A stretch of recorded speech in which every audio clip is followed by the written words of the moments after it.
ఆయన గారు తల్లకిందులో ఎలా బతుకుతున్నాడో మనకు తెలియదు. కానీ ఈయన గారు చేసిన తపస్సు అంతా మొత్తం ఖతం, అంత మొత్తం నాశనం అయిపోయింది. మళ్ళీ 0 లెవెల్లోకి వచ్చాడు. ఈయన గారు సాధించిన తపస్సు పైదాకా చేరి పాపం మళ్ళీ మొట్టమొదట ఒక పిల్లాడి దగ్గర పోయింది. ఇప్పుడు మళ్ళీ రెండోసారి సాధించింది కాస్త ఈ త్రిశంకుగాడు వచ్చేటప్పటికి మొత్తం అంతా సర్రమని మళ్ళీ కిందకి జారిపోయి కూర్చుందండి. అయ్యో పొరపాటు అయిపోయింది,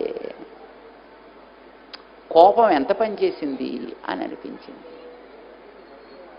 ఆయన నిరాశ పడలేదు, మళ్ళీ సాధిస్తానని మళ్ళీ ఇంకో దిక్కుకు వెళ్ళాడు. మళ్ళీ తపస్సులో కూర్చున్నాడు, తీవ్రమైన తపస్సులో కూర్చున్నాడు. ఈ తపస్సు బాగా పెరిగేటప్పటికి అక్కడికి పాపం ఒక ఆవిడని పంపించారు, మేనక అని ఒక ఆవిడని పంపించారు. ఆవిడతో శుభ్రంగా 10 ఏళ్ల కాలం ఈయన గారు కాపడం చేశాడండి. తపశ్శక్తిని సాధించి ఆ సాధించిన తపస్సు అంతా ఆవిడతో 10 ఏళ్ళు గడిపేటప్పటికీ మెల్లిగా వచ్చిన చిన్న శిశువు ఒకడికి పుట్టాడు. ఆ శిశువు పుట్టి క్యార్ అనేటప్పటికి ఈయన గారికి కళ్ళు తెరుచుకుంది. ఏమిటి క్యార్ అంటోంది, మరి 10 ఏళ్ళు కాపురం చేస్తే క్యార్ అనరే, అయ్యయ్యో నా తపస్సు అంతా ఏమైపోయింది అని అప్పటికి జ్ఞాపకం వచ్చింది ఈయనకి. అయిపోయి మళ్ళీ ఆ దిక్కు కూడా క్లోజ్. ఒకచోట అహంకారం, ఒకచోట కామం, ఒకచోట క్రోధం, తనలో ఉండేటటువంటి శక్తి అంతా కూడా మొత్తం నాశనం అయిపోయింది. అయినా నిరాశ పడలేదండి ఆయన. తనలో తప్పులు గుర్తిస్తున్నాడు ఎప్పటికప్పుడు. ఆ తప్పు చేయట్లేదు కానీ మరో తప్పు చేస్తున్నాడు. దాన్ని మళ్ళీ గుర్తించి ఆ తప్పు చేయకూడదు అనుకుంటే ఇంకో తప్పు చేయాల్సి వస్తుంది. అసలు ఏ తప్పు చేయకూడదు ఈసారి అని మళ్ళీ ఉత్తర దిక్కుకు వెళ్ళాడు.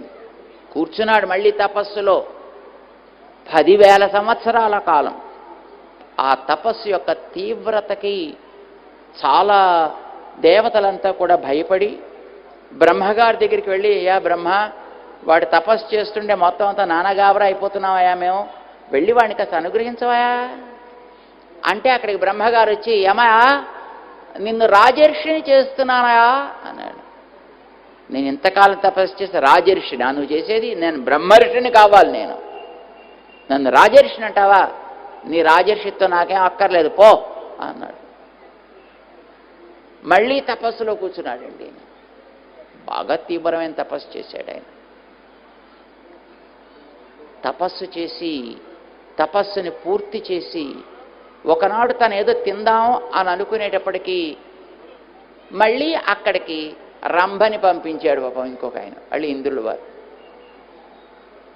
ఇప్పుడు ఈయనకి తెలుసును, ఈ వచ్చినటువంటి ఆమె తన తపస్సుని భంగం చేయడానికి వచ్చింది అని తెలిసింది. తెలిసి పాపం మళ్ళీని నా తపస్సుని పాడు చేయడానికి వస్తావా, రాయివి కా అని మళ్ళీ శాపం పెట్టేశాడు. కోపం మళ్ళీ పోయా, మళ్ళీ తపస్సు చేశాడు. తపస్సు పూర్తయింది. ఈసారి పాపం కాస్త ప్రసాదం, ఇన్నేళ్ళు తపస్సులో ప్రసాదం కూడా లేదండి ఆయనకి, నిరాహారంగా ఉండిపోయాడు ఆయన. ఈసారి మళ్ళీ ఆహారం తిందాము అని కాస్త వచ్చిన పళ్ళెంలో అన్నం పెట్టుకున్నాడు. తినబోతుంటే ఇందులో ఇంద్రుడు వేషం వేసుకుని పాపం ఒక యాచకుడిలాగా వచ్చి, బాబు ఆకలి వేస్తుందా అన్నాడు ఆయన. చూశాడు ఆయన్ని. వచ్చినవాడు యాచకుడు కాదు, ఇంద్రుడని తెలిసింది. ఆయన కోపం వద్దనుకున్నాడు కదా, కోపడలే. శాపం పెట్టద్దనుకున్నాడు కదా, శాపం పెట్టలే. కనీసం అతని మీద కోపం కూడా తెచ్చుకోకుండా, సరే నువ్వు అడుగుతున్నావు కదా, అడిగిన వాడికి ఇవ్వకపోతే ఎట్లా, తీసుకో, ఇచ్చేశాడు, వెళ్ళిపోయాడు. ఇది జరిగిన తర్వాత మిగతా వాళ్ళంతా వచ్చి, నువ్వు ఇప్పుడు బ్రహ్మర్షి అయ్యావయా అన్నాడు. నాకు మీరు చెప్తే లాభం లేదన్నాడు. ఎవరు చెప్పాలి నేను బ్రహ్మర్షి అయ్యానని? ఎవడి మీద పోటీ కొద్దీ చేస్తున్నాడు ఈయన? వశిష్ఠుడి మీద పోటీతో ప్రారంభించాడు. అంచేత మీరెవరో వచ్చి చెప్తే నేను ఒప్పుకోను, ఆయన గారు వచ్చి చెప్తేనే నేను ఒప్పుకుంటాను మళ్ళీ అందులో కూడా మళ్ళీని అని మళ్ళీ తపస్సులో కూర్చున్నాడు. వశిష్ఠుడే వచ్చాడు. నాయనా విశ్వామిత్ర, ఇక సాధించావయ్యా నువ్వు సాధించాల్సింది, ఇక లే అన్నాడు. నీకు రావలసినటువంటి చక్కటి ప్రణవము నీకు సిద్ధించిందయా, గాయత్రి మంత్రం నీకు సిద్ధించిందా, నువ్వు బ్రహ్మర్షి అయ్యావయా అనగానే ఎలా అనిపిస్తుందండి వీడికి? ఎవడు తనని పనికిరాని వాడు కింద ట్రీట్ చేశాడో వాడి చేతే తను అనిపించుకునేటప్పుడు ఒక్కసారి లేచి